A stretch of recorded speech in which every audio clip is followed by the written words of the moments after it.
pala differential ano nito.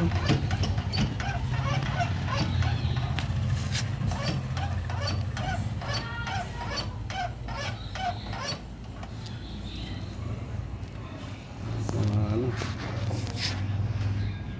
sira na yung kaluluwa.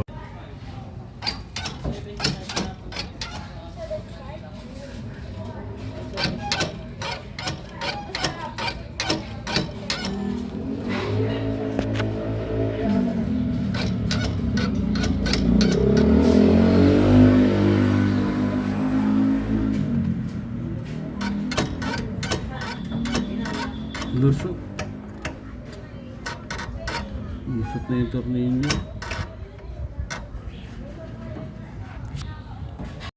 Okay, yan na.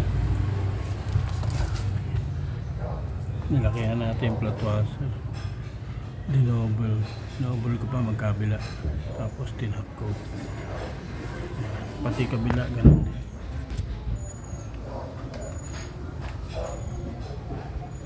Okay. Shock na tayo. Ito na yung shock. Bagong pintura. Naikabit ko na isa. Tuturo ko lang sa inyo kung paano yung pag umiikot na yung ganito. Panayin na ito. Gawin nyo. Huwag kayong flat screw.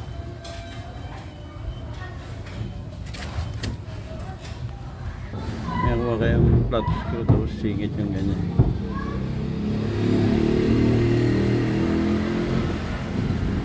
Mapipihit nyo na yung maayos.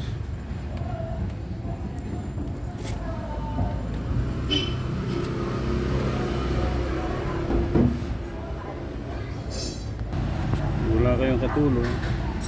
Ayan. Yun yung plastic electrical tape. Ayan, masking tape. Pag naman binabatak nyo na yan, hindi nakakalas yan.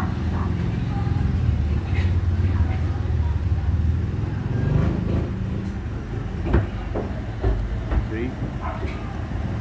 Kaya natin kung nadami yung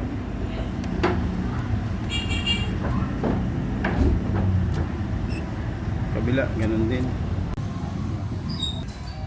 Okay. Baka magtaka kayo at nasa ibabaw yung isa, yung medyo mataas yung coil seal kasi wala na yung takip, wala na yung mabilang takip din. Ginawa ko yung nabili kong yung pinaglumaan, pinatong ko siya kasi meron na isang bago yan dito. Ngayon yung luma, yun ang ginawa kong pamatong para hindi siya malalim. Kaya ganyan na nangyari para hindi pumasok yung dumi doon sa loob. Yung pinaglumaan, yung pinasok ko rin siya. Kaya magtataka kayo, matakas. Pero meron na yan sa doon. Meron ang original doon sa loob.